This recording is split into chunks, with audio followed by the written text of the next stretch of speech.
So was the bastard you were after now riding with the cowboys? Roscoe Bob Bryant was his name. Oh. But no, this time it was a different bastard I was after. The aforementioned Mr. Ringo. And yes, he was working for old man Clanton.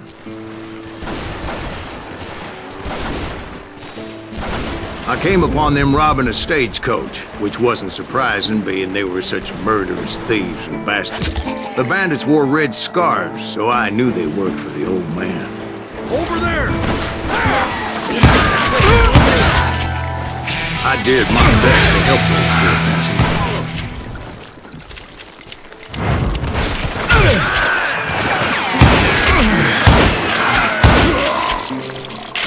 Moments later, the attackers were dead, and I checked the stagecoach to see how many passengers were still breathing.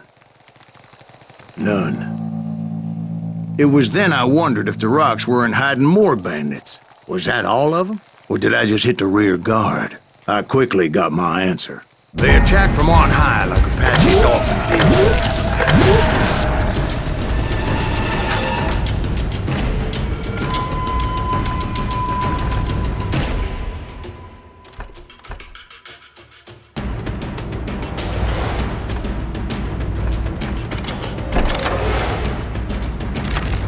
They would appear in great numbers from above and rain down lead on their hapless enemies' heads, making use of the high ground and whatever else they had. Yep, the Apaches always appeared out of nowhere, and there never seemed to be an end to them. Hold on, were you attacked by Apaches? What happened to the cowboys? Did I say they were Apaches? I said Clanton's cowboys attacked me Apache style. I was in a pitched battle, but I was holding my own against an overwhelming enemy force. See, at the time, I was still pretty green, but often blunder into regrettable situations. But I just kept shooting at anything I could see up in those damn rocks.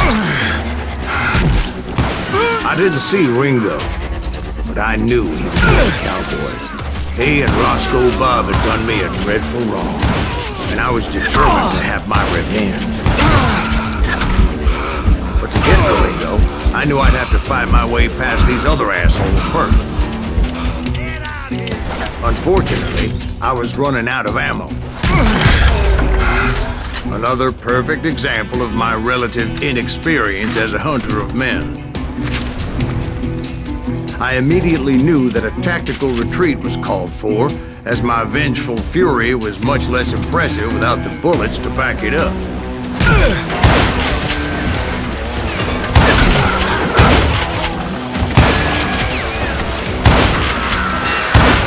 Finally, they managed to corner me. Trapped as I was, the odds of my survival seemed pretty slim. Luckily, serendipity was on my side as I suddenly spotted a way out of my predicament.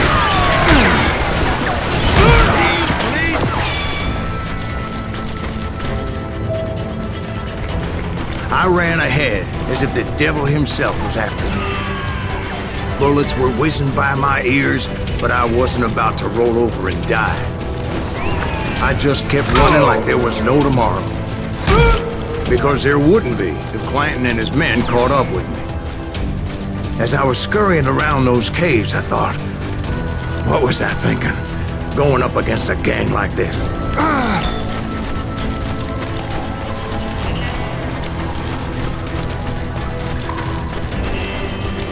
I just kept running, not knowing where the hell I was going.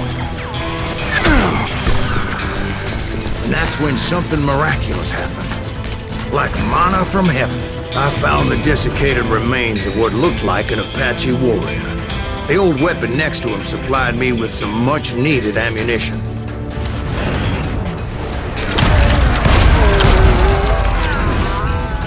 Bat Masterson once told me it was more important to be lucky than good, and he would know.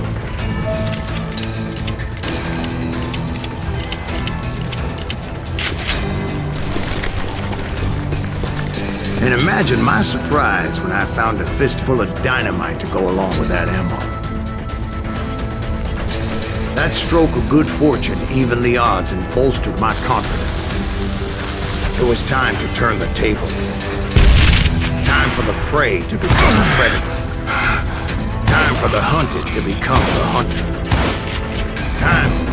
All right, Jesus, we get it. They were right where you wanted them. That's right, Jack. I was done running. The old man's boys were not expecting that. No, sir. I came at them like a wildcat. My fury knew no bounds.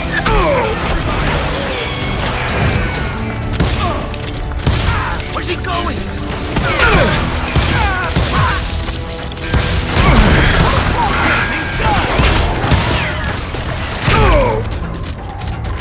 Get him!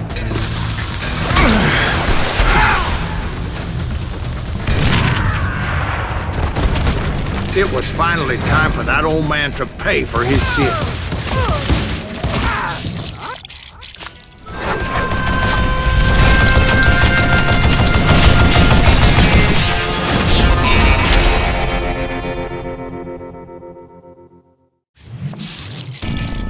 I yelled out at the top of my lungs, "Clanton, I'm coming for you!"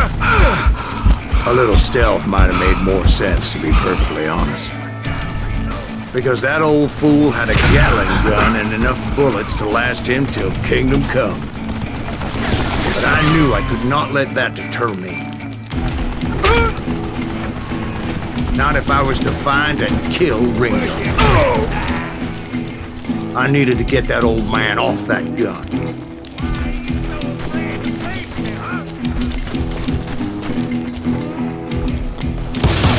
You murdering bastard! Put a bullet in him. Try me instead, you coward!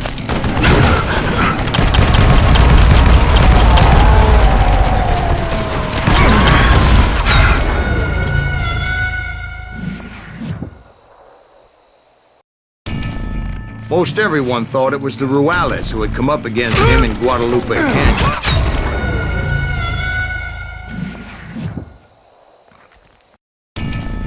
Most everyone thought it was the Ruales who had come up against him in Guadalupe Canyon.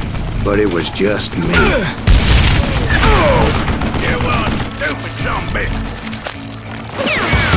These are good men, I don't know how you live this long.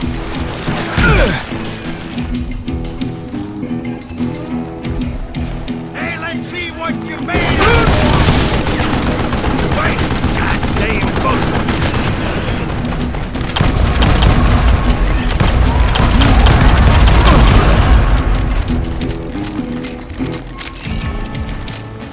You think I don't see you?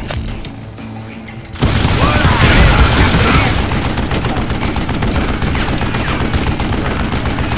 Oh, gotta reload.